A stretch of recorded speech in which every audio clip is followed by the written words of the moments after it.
Currently, the student... This week on The Rock, we dive into a segment on boys swim. We walk the extra block and see how it affects academics. And finally, take an in-depth look at varsity and volunteerism.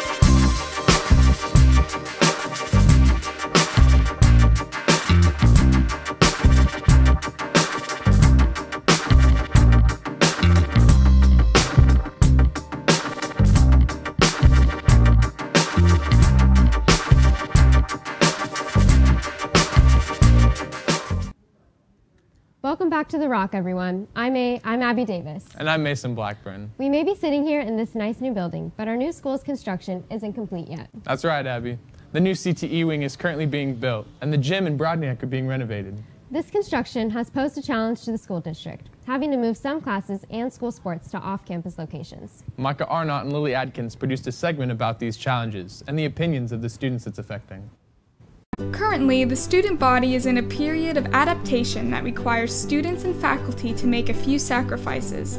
Students who take choir, band, robotics, and medals walk to and from the middle school daily, where they take these classes. We talked to a few of the affected students to get their opinion on the situation. The worst part about walking to the middle school is probably the cold. It's different because the shop is way smaller, and it's hard because I knew where everything was before, so it was challenging to relearn where everything is. I don't really like the new one. There's no really worst part for me specifically. I enjoyed the walk down to the middle school. It hasn't affected my classes at all. Space is a bit of an issue, but otherwise it's not really different at all. First day of school, I thought it was a little bit awkward, but I've gotten used to it. The weather has cooperated for the most part really well, but I think winter's right around the corner, and so we're trying to think how we can make that transition walking back and forth more palatable for the students to keep them dry for one. The trek down the block is more than an inconvenience for students. It poses as a potential safety hazard as well.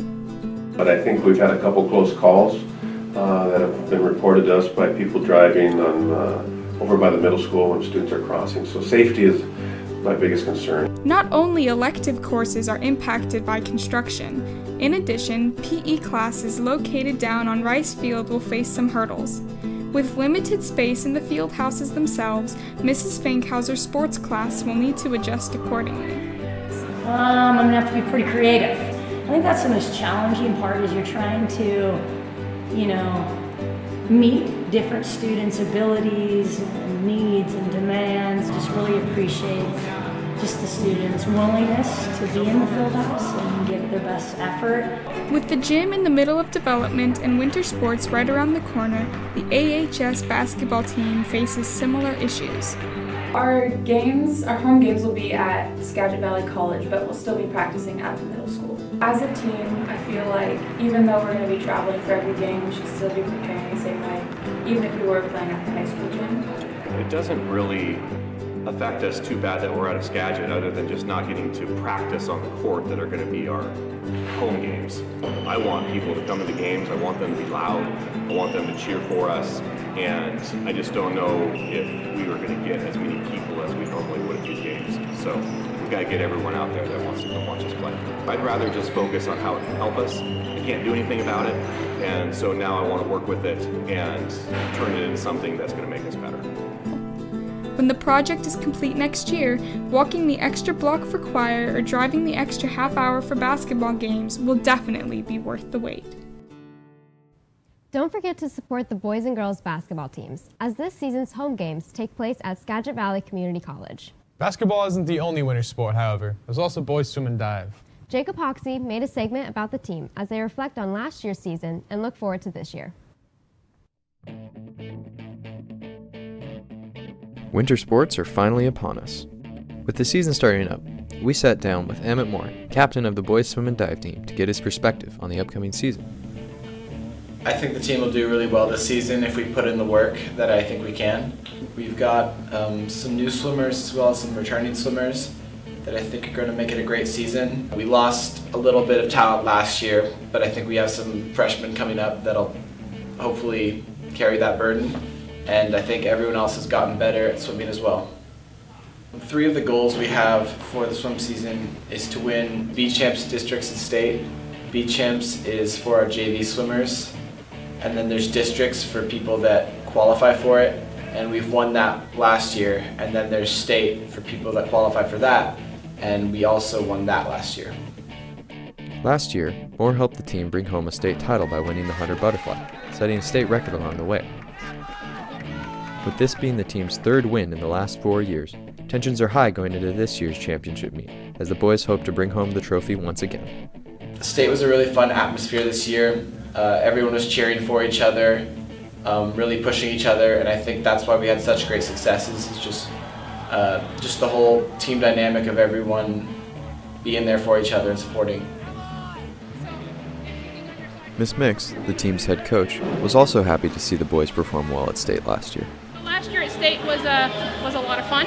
It was very energetic. We had a lot of people who were in finals and consolation finals, so we were swimming almost every single event, which was really neat. There were a lot of really great swims that happened. They swam really, really well in prelims and then turned around in finals and went even faster. We hope to have a lot more people at the state tournament competing this year. I think that's totally possible with what I've seen in the pool so far. And I think we'll be right in the hunt again this year to see if we can be on top at state. Swimming is kind of interesting because it's a good balance between individual and teamwork. So everyone's swimming for themselves, obviously trying to get their own times, trying to qualify for whatever they're trying to qualify for. But there's also a real sense of teamwork in that we're all contributing towards the same goal, and that would be for our team to win whatever meet we're swimming at.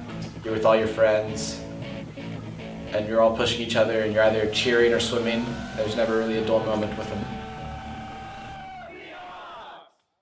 If you're not the athletic type, there's quite a lot of clubs here offered at the HS that will fit the needs of the students. One of these clubs is Varsity and Volunteerism. I haven't heard a lot about that one. Well, thankfully, Mason Bakke made a segment all about it. A lot of students are in need of community service hours. Varsity and Volunteerism is a club that aims to help organize students to help around the school and throughout the community.